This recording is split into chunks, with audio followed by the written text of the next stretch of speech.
It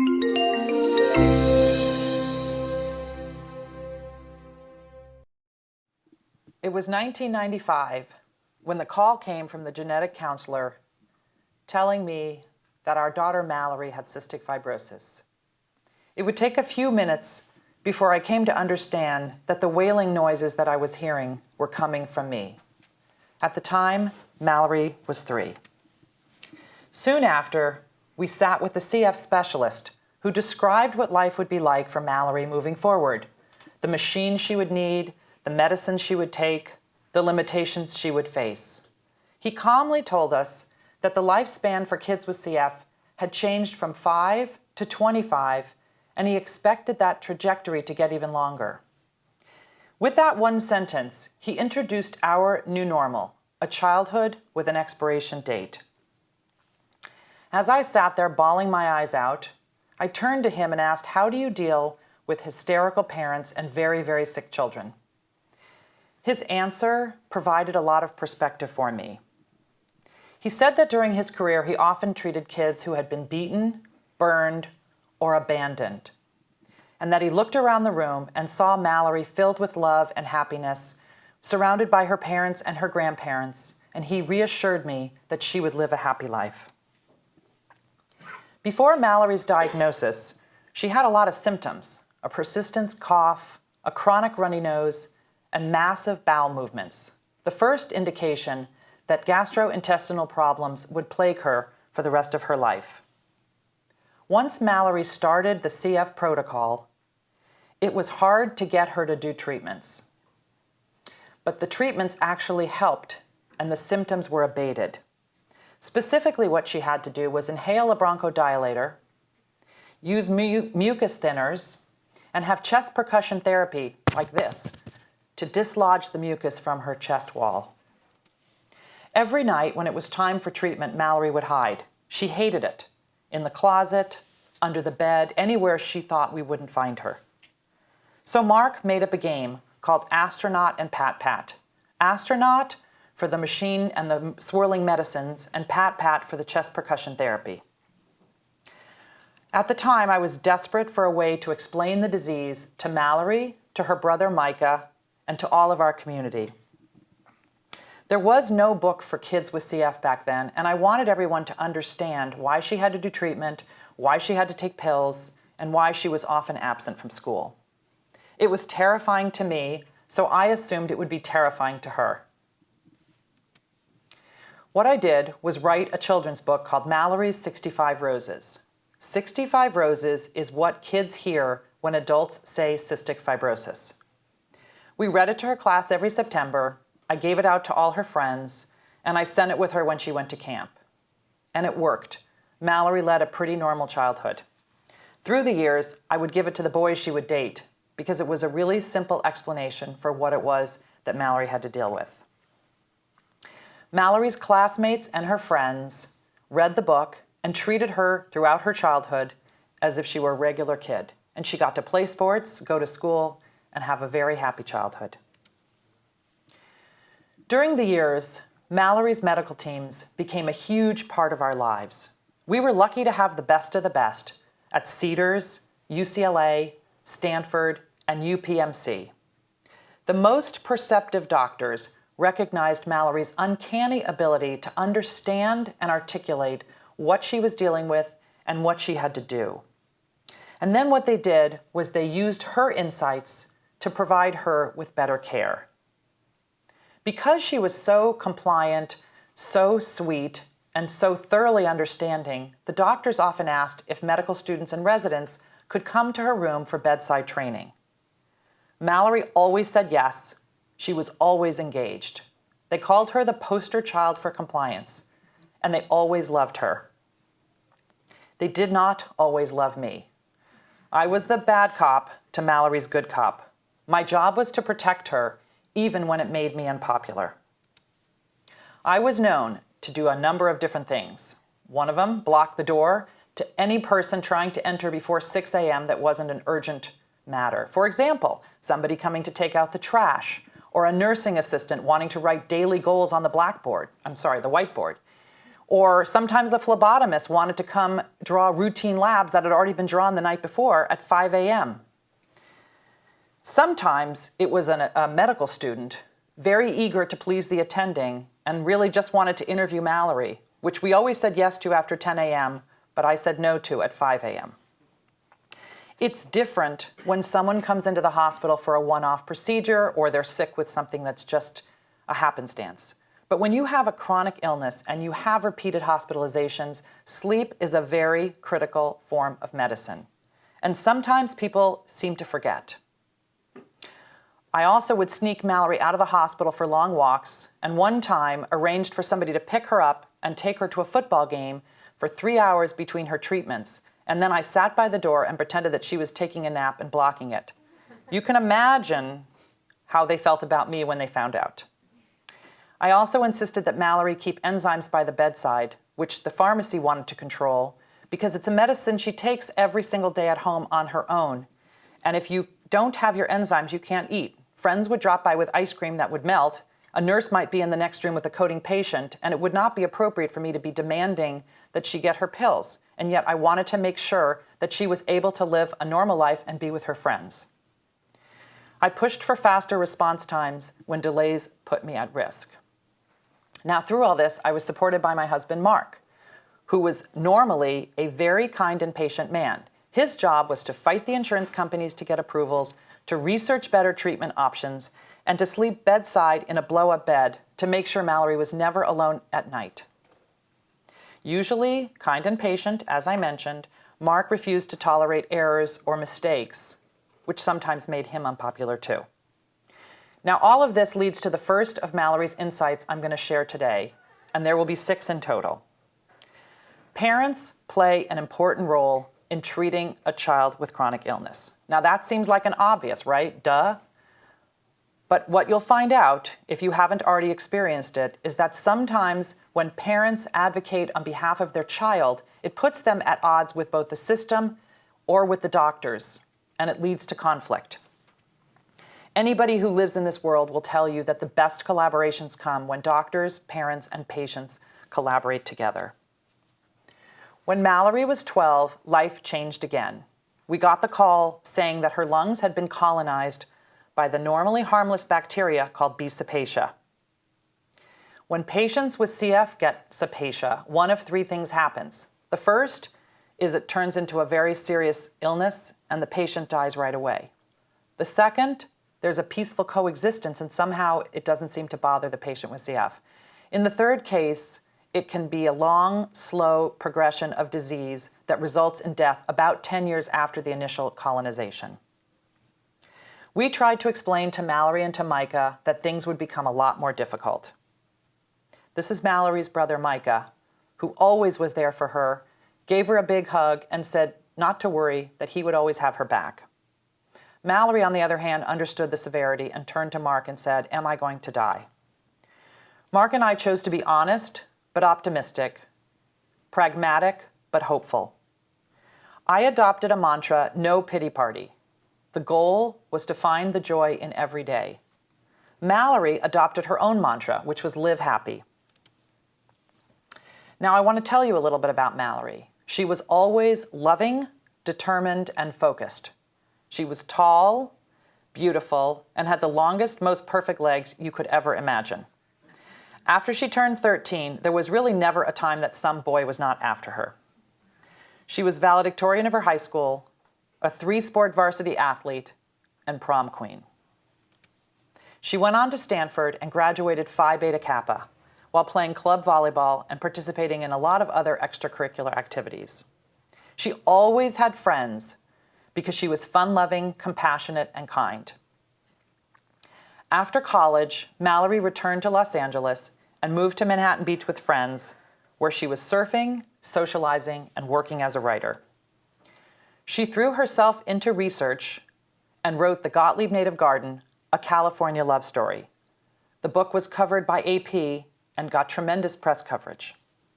It was the publication of that book that enabled Mallory to envision life as a writer, a career that would be both flexible and fulfilling, which was important because her deep passion was environmental education, and everybody told her that if she worked in the field, it would expose her and put her at additional risk.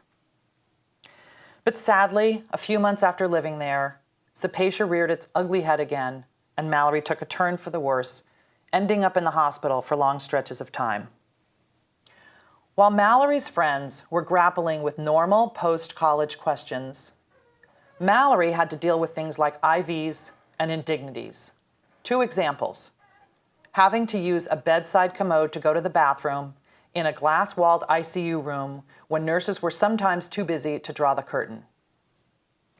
Sometimes they would come in and they would ask her about her bowel habits in front of some new boy she had just started dating. It was horrifying to her. During this period, she was also in a lot of pain. The opioid epidemic has thrown traditional pain protocols into question and has left many patients suffering. This was Mallory's experience, and she writes about being victimized. During one hospitalization, Mallory told the pain management team that she was suffering severe pleurisy, which is when the infection is pressed up against the lung wall and causes excruciating pain. The dose they had given her wasn't even beginning to address it, and when she asked her more, they refused, saying they didn't want her to turn into an opioid addict and become ineligible for transplant.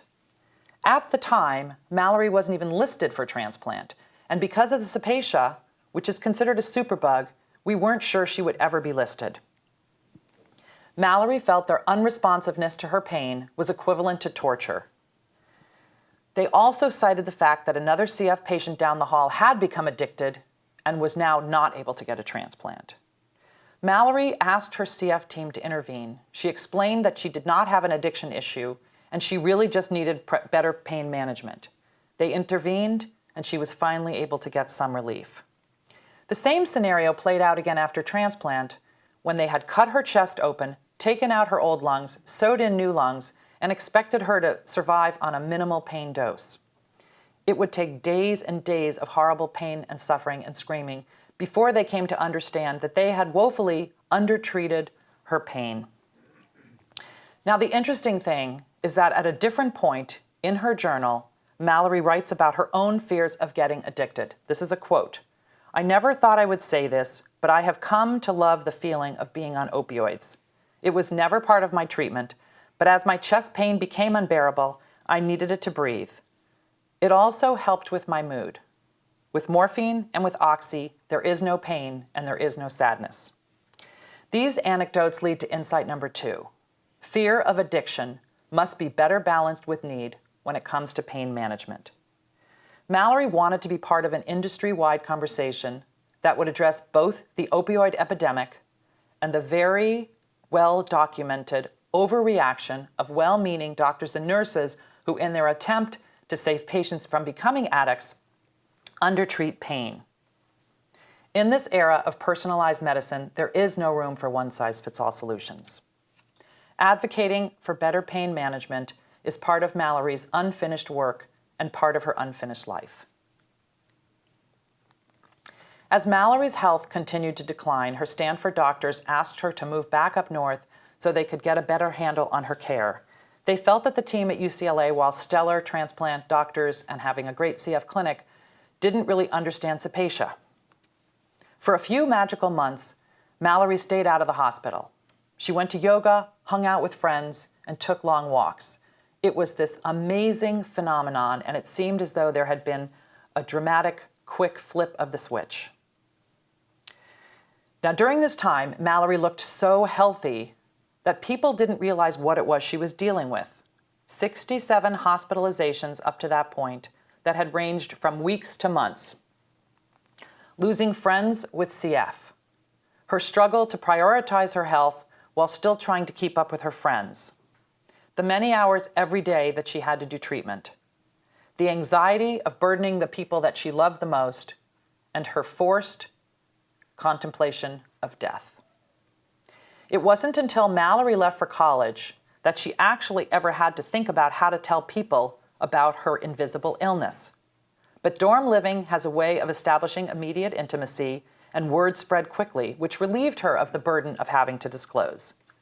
But after college, the issue came up with Jack, her real-life Prince Charming. Mallory met Jack on New Year's Eve. She had just gotten out of the hospital and was on IVs.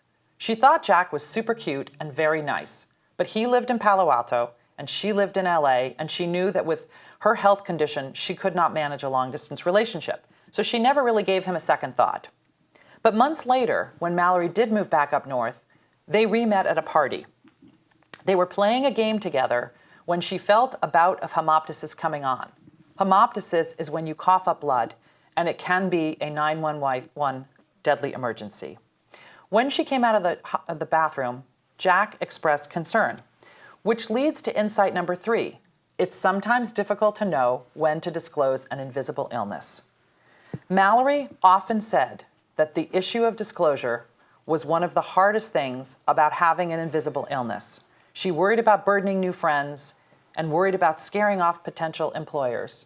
And in one very specific example, Mallory applied for a writing job, spent 2 weeks perfecting her samples, turned them in, was told they were fantastic, was offered a job, and when she told me she was going to start the next week, I told her that she needed to let them know that she had a disease that might render her unable to come into the office. When she told them, suddenly it wasn't a good fit, and the offer was reneged. Mallory also feared that no man would love her enough to accept the complications of her disease. So she often wrestled with the decision about whether or not to tell the people that she was dating.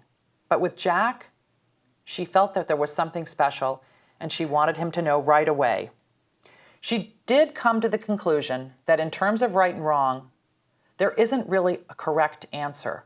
But with Jack, because she felt something, she wanted him to know right from the start what he was getting into, and she asked herself, is this man who's there for me when I'm laughing and partying going to be there for me when I'm sick and sedated? It was a good thing that Mallory told Jack right away, because very soon after, she ended up back in the hospital, and it was the first of many more admissions to come. Over the next few months, the antibiotics seemed to stop working, and Mallory was inching closer to the time when she would need a transplant. The only center in the country that would accept her because of the cepacia was University of Pittsburgh Medical Center, UPMC. They asked us to come in for a week-long evaluation. And when we said, great, anytime, tell us when, they explained that the difficulty would be getting our insurance company to say yes. And I said, that's not going to be a problem. Mark went to Harvard, he's a lawyer. I'm a publicist, I'll go on the Today Show if they try to deny it. But guess what? They said no. Getting insurance approval for an out-of-state, out-of-network hospital was the single hardest and most excruciating non-medical challenge that we faced. The battle raged on for weeks. They employed multiple stall tactics that Mallory felt were intended to run the clock out on her life. It would absolutely take a miracle to turn no into yes. But in Mallory's case, the miracle came in the form of a very close friend with connections to the highest level of insurance companies' management. Mallory knew she was incredibly lucky, but she understood that not everybody would be. She documents this journey in Salt in My Soul because she wants others to see exactly what happened and how she attempted to resolve it. Insurance companies often inflict needless additional suffering on patients who are already in pain and already at stress. It's outrageous and incomprehensible, which leads to insight number 4, that doctors, not insurance company or insurance company doctors, should decide who gets care and where they get it, and what coverage is allowed. Mallory and I spent a grueling week in Pittsburgh, and the reason I say grueling is that in order to be accepted for transplant, you have to meet with a number of different teams: surgeons, case managers, financial advisors, pharmacists. The list goes on and on. They want to make sure you are physically strong enough, emotionally strong enough, that you have the financial resources to be able to cover the expenses that will inevitably come up, and they want to make sure that you have 2 support givers with you at all times. We left Pittsburgh after that week on pins and needles, but hopeful, because they seemed pretty optimistic. And on Mallory's 24th birthday, October 12th of 2016, the call came in saying that UPMC was accepting her for transplant. But at that point, they said she was too healthy to come, which was quite amazing considering how sick she'd been. But of course, shortly after that, as it always happened, she got mono and the flu and ended up very sick. Back at UCLA Hospital, we brought her home to make sure we could provide full support while we were waiting for them to tell us it was time to come. During that period, she got so sick that at one point, UPMC said it might not make sense to come if you're just going to come here to die. So we had to wait until she was physically stable, and then we could get her across the country for this grueling move. Eventually, in February, the call came on a Monday with instructions to be in clinic on Friday and to fly on Thursday. So we had 2 days to pack everything up and say goodbye to the people that she knew she might not come back to. She was most sad about leaving her dog, Kona, who was too big to make the trip with us. After a lot of upheaval, we hunkered down in Pittsburgh, waiting for the call. To a patient with end-stage lung disease that's listed for transplant, the single most important thing to do is wait for that call. You can't go to the movies, take a shower, sleep through the night, do anything without having your phone tethered to you because you cannot miss a single call. But what happens is the heightened vigilance starts to give way to hopelessness as days and weeks pass and you start to think the call will never come. Or if it comes, it will come too late. During that period, every single day I would sing to Mallory, "Somewhere over the rainbow, there are lungs." Just the first line, over and over. But then in March, we got the call on a Friday afternoon, and we raced to get to the hospital and hunkered down for a 24-hour wait. During that time, she actually made it into pre-op, had a lot of tests done, and we were cautiously optimistic that it was going to work. But the next morning, they came in to tell us that while the lungs were viable, they had actually gone to another candidate. We didn't know that Mallory was a backup candidate, and at the time, we didn't even know that that was actually a thing. Which leads to insight number 5. Doctors should err in favor of giving more information rather than less, as it helps patients manage their expectations. In a crazy twist of fate, the second call came 48 hours later. And again, we rushed to the hospital, waited about another 24 hours. But again, it was a no-go. This time there was no backup candidate, but the lungs weren't viable. This was the second dry run, and there was to be a third, which came months later after Mallory agreed to accept high-risk lungs. High-risk lungs are labeled that when a person has identified with one of 3 behaviors: a homosexual, an intravenous drug user, or someone who has spent time in prison. The interesting thing about the high-risk category is that somebody could be any one of those things and not disclose. So you kind of wonder, should you accept or should you not? We asked the surgeon, and his answer was actually perfect. Dr. DeCuna said, "I would not put any lungs in you that I didn't feel comfortable. Your survival is as important to me as it is to you." The fourth call was the one that ended up working.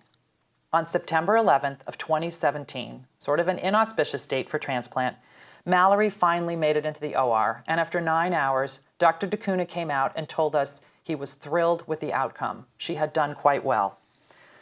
But of course, during this period, she had vocal paralysis, unbearable pain, a swallowing disorder, a list of medications that would make your head spin, and this is when we experienced that second round of the pain management problem.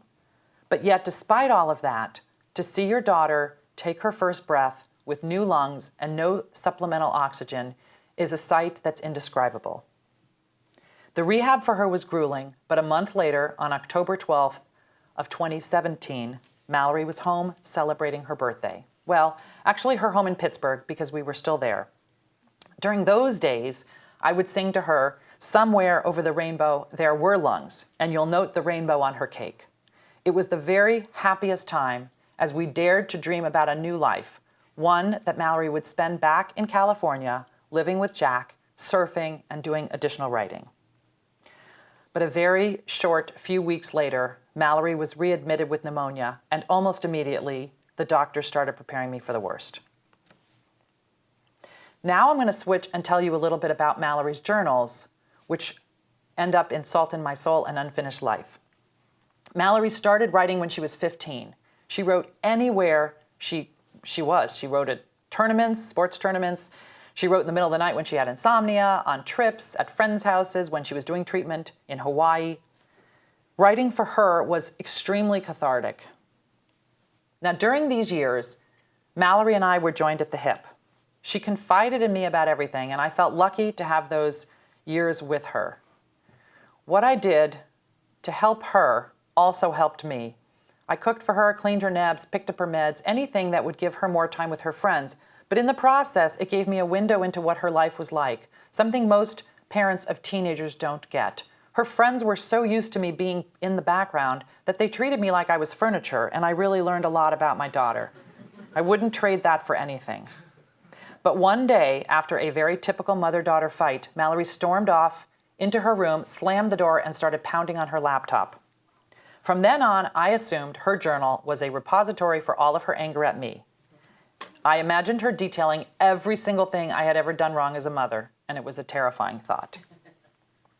I didn't actually read her journal until she passed away. She had kept it password protected, and despite my repeated attempts to break into it, was never able to find it. But the day of her memorial, I opened it for the first time, hoping to find something that I could use when speaking about her. What I found was 2,500 pages organized chronologically with each entry date stamped in electronic journals, with zero expression of anger at me. It was the most precious and unexpected gift a grieving mother could expect. And I believe that she left it that way because she knew that I would read it. Mallory was incredibly articulate and astute, and in her journal, she describes so many things that are helpful both to the medical community, to other patients, to healthcare providers, and to those who love people with chronic illness. She highlights big picture issues that are important, but she also talks about the daily decisions that each caretaker makes can impact the day-to-day quality of life for a patient. That includes doctors, nurses, respiratory therapists, OT, case managers, janitors, the list goes on, which leads to my final insight that I will share of hers today. A life-threatening illness puts you at the intersection of so many public health issues and turns you into an accidental expert about what can and should be improved in patient care. I still struggle every day to accept that Mallory is gone. When she first passed away, I spent months reading and rereading her journals, laughing and crying at every page. The big surprise was that her journals revealed a darker truth about her experiences and emotions that she had not wanted to share during her life. Her facade of perfection was just that. Mallory did live happy, but in her writing, she does express anger at her disease, shame about her body and its failings, the difficulty of straddling the sick and the well world, her fear of dying, but along with that, the importance to her of friendship, her deep desire for love, and most heartbreaking to me, the fact that she wanted a child. It's impossible to capture Mallory's life in one talk or share all of the insights that she offers. She was awe-inspiring, and her memory will be forever etched in the hearts and minds of those who loved her, but will now be also in the hearts and minds of those who read her work. Losing Mallory was catastrophic. There's no other way to describe it. But what we've come to understand is that sometimes a heartbreaking ending can be the beginning of a triumph. Mallory's legacy is in her wit, her words, and her wisdom, the salt in her soul. Thank you.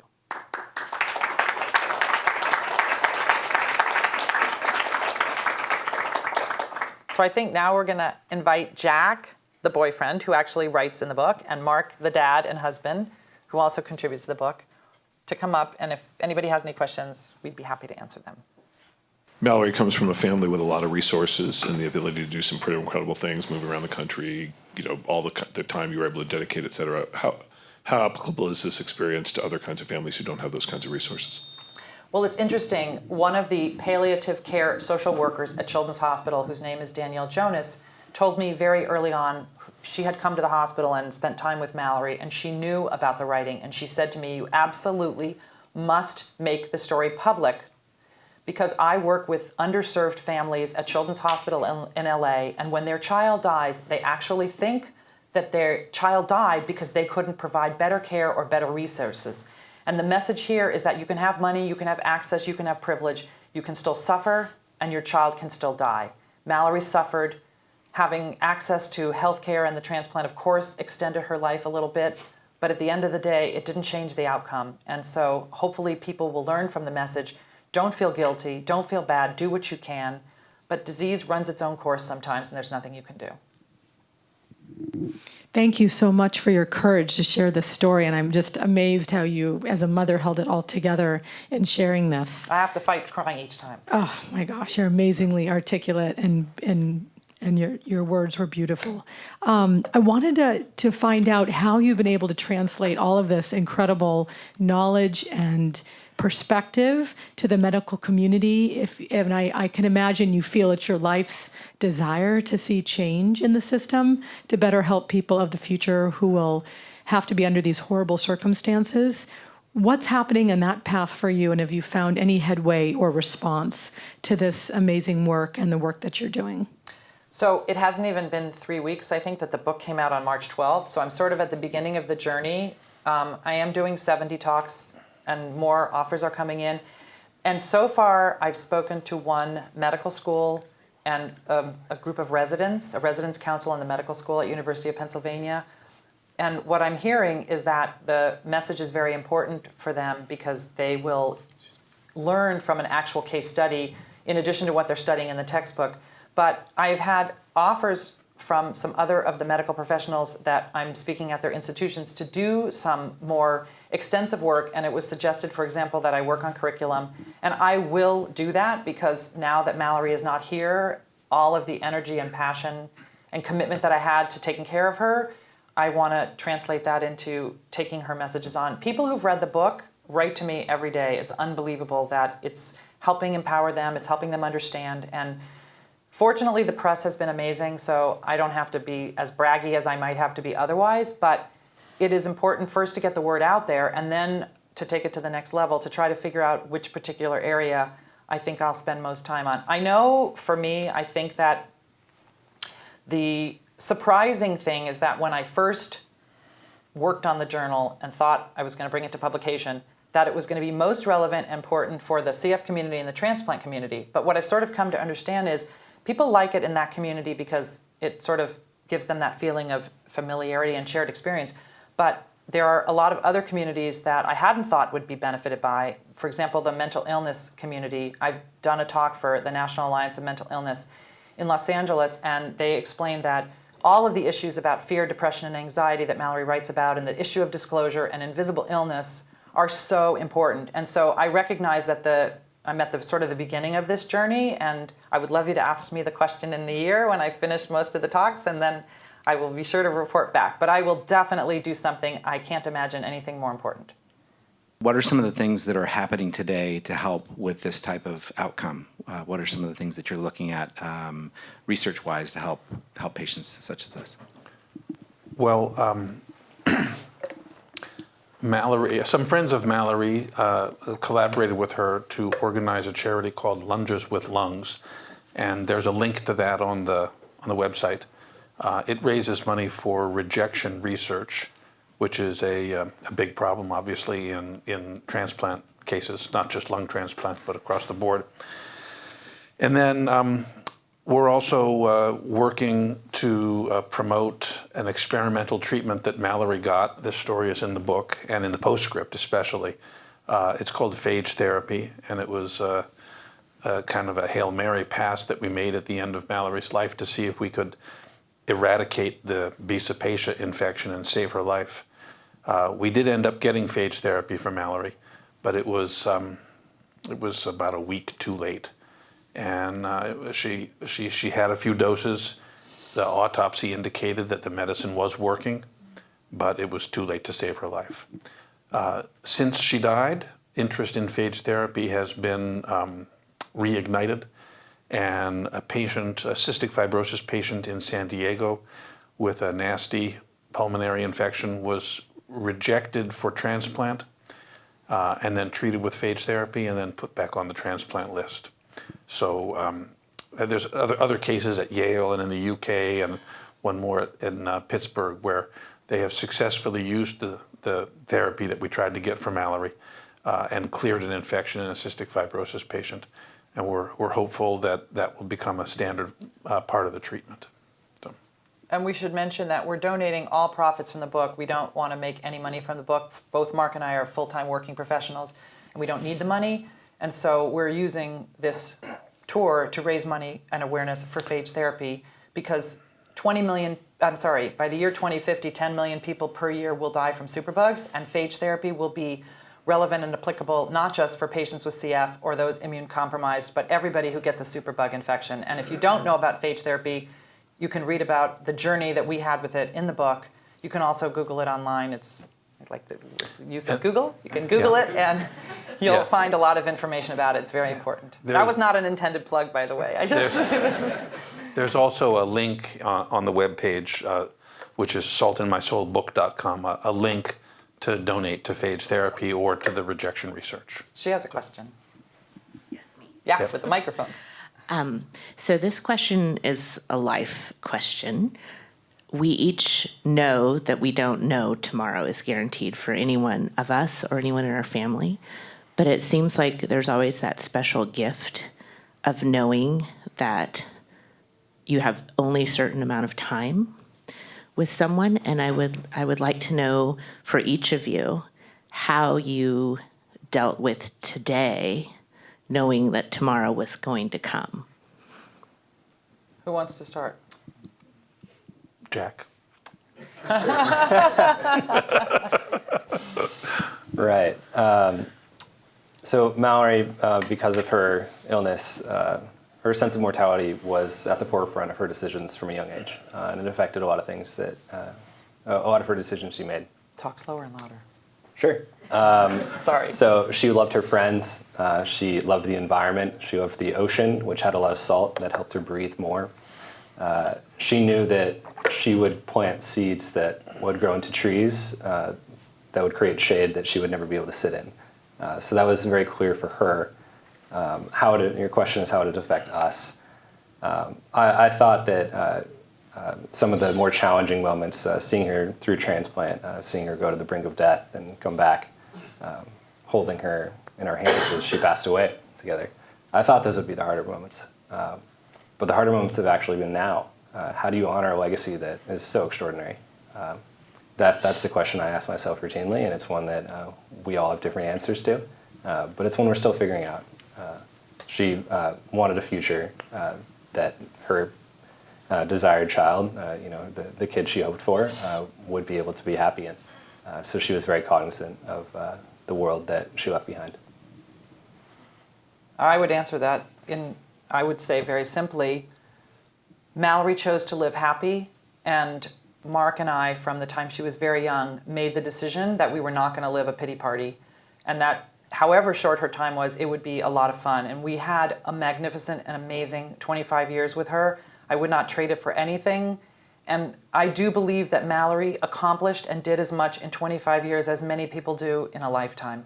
It just was condensed. And now the loss for us is catastrophic, but when you read the material that she left, you won't believe it. It's just staggering how she's able to articulate. She dealt with the highest highs and the lowest lows. And her resilience, her strength, her determination, her desire to live.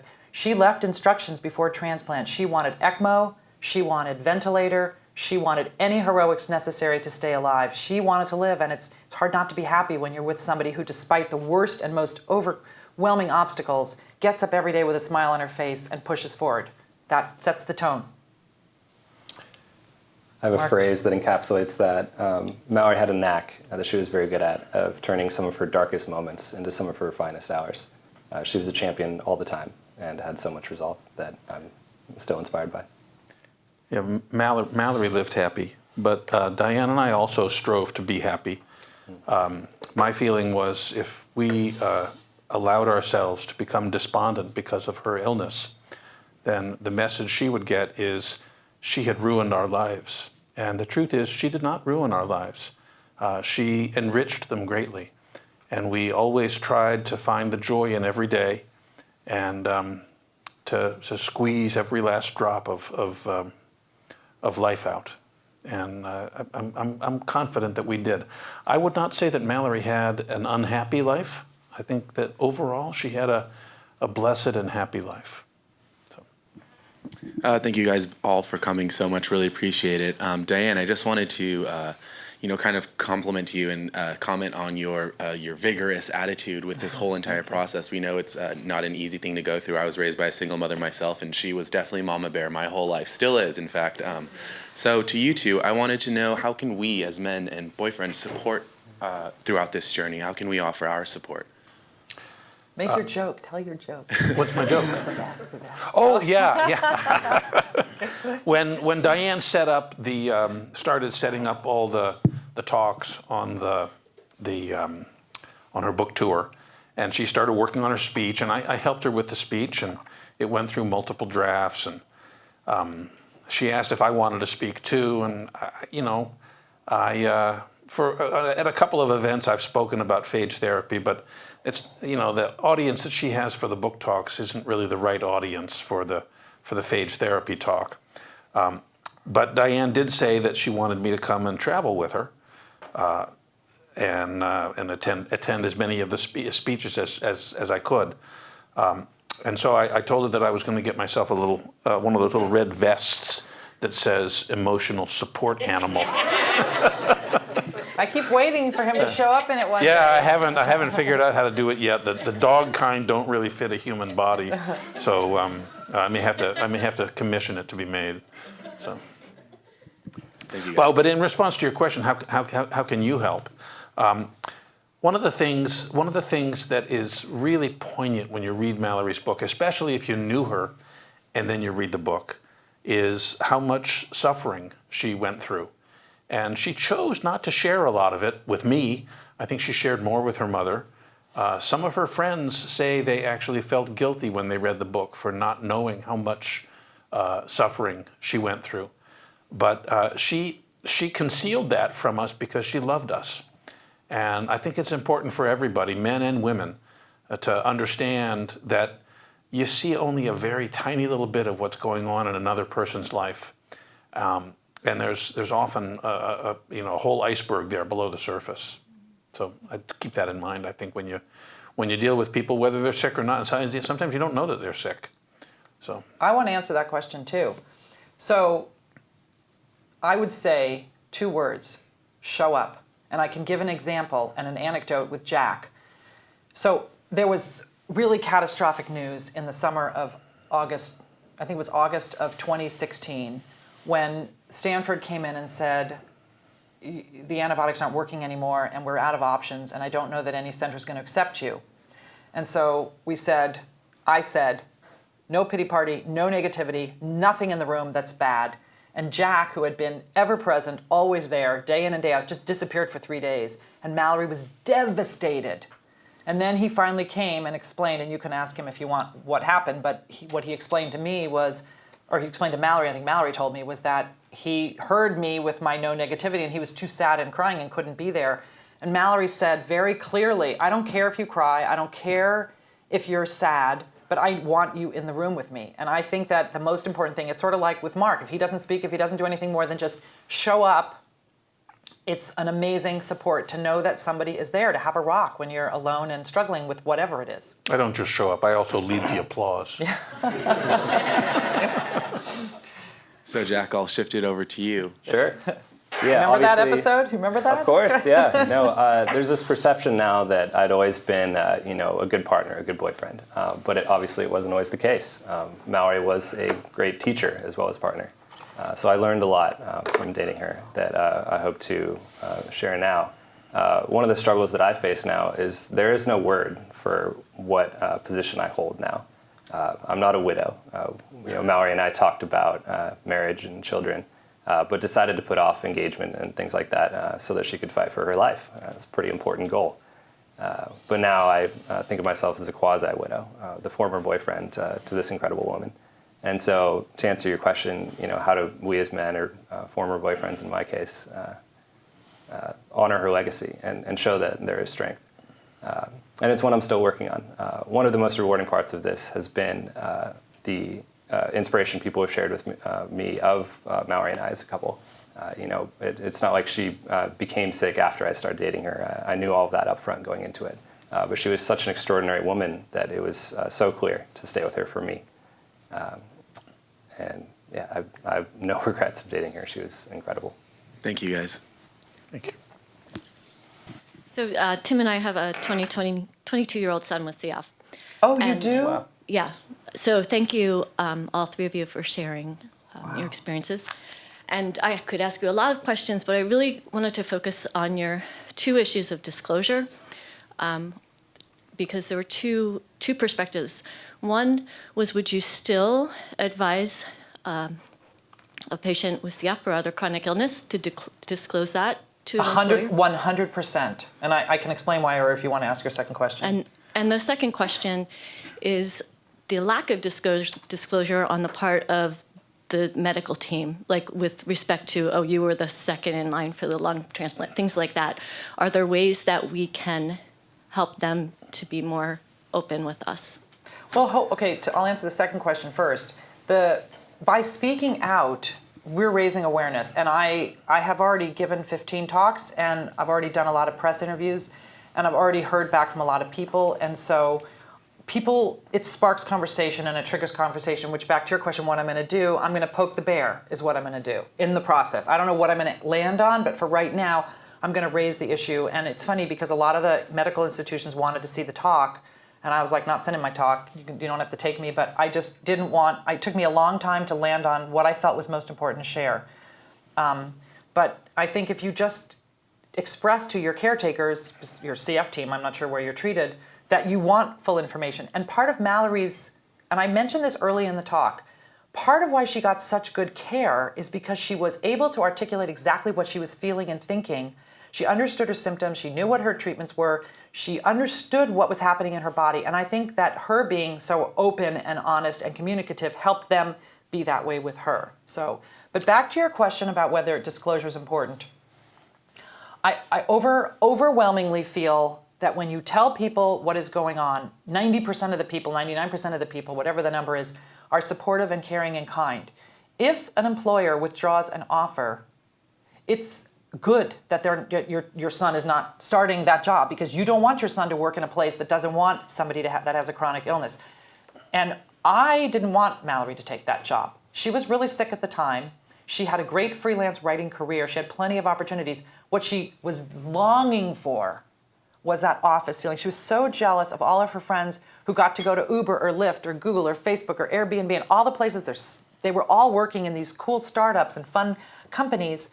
And she was at home and felt very lonely and very isolated. I said to her, you are going to compromise your health by doing it. And as it turned out, she was already compromised to the point where a week after that incident happened, she ended up back in the hospital. And it was very clear to me she shouldn't take the job. But that said, I raised the anecdote because I think it's important for people to remember.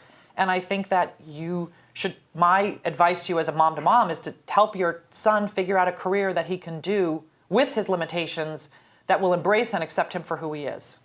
And now with the friggin' portable vests, I mean, Mallory would be a lot healthier, I think, if she had been able to take that vest everywhere with her and not have had to skip some of the treatments for whatever reasons that she chose to skip them. And she was pretty compliant. On that issue of the medical team disclosing more to you, I think just by talking about the issue, we encourage medical professionals to consider the disclosure issue from the standpoint of the patient and the family. And I think they mostly consider it from the standpoint of HIPAA regulations. And I have to tell you, there are so many more issues that have come up. I'll give you a 3-sentence example. They kick parents out of the ICU at shift change because of HIPAA. And they want to make sure that when they're doing their bedside reporting, that patient confidentiality is not being. So Mallory had her transplant. She had made us promise and swear up and down in every direction that we would never, ever leave her alone. And Mark and Jack and I rotated because he flew in and Mark was there at that point. And I was at home sleeping, and Jack was at home sleeping in the apartment, and Mark was on duty. And the nurses refused to do the report bedside. And Mallory was ventilated at that point and sedated and drugged out. And they refused to do report. They wanted to kick him out. It became a big brouhaha. And Mallory scribbled on a thing, Dad, it's okay, you can leave. I want them to do the reporting bedside. I want to hear it, and then they'll get you and come back.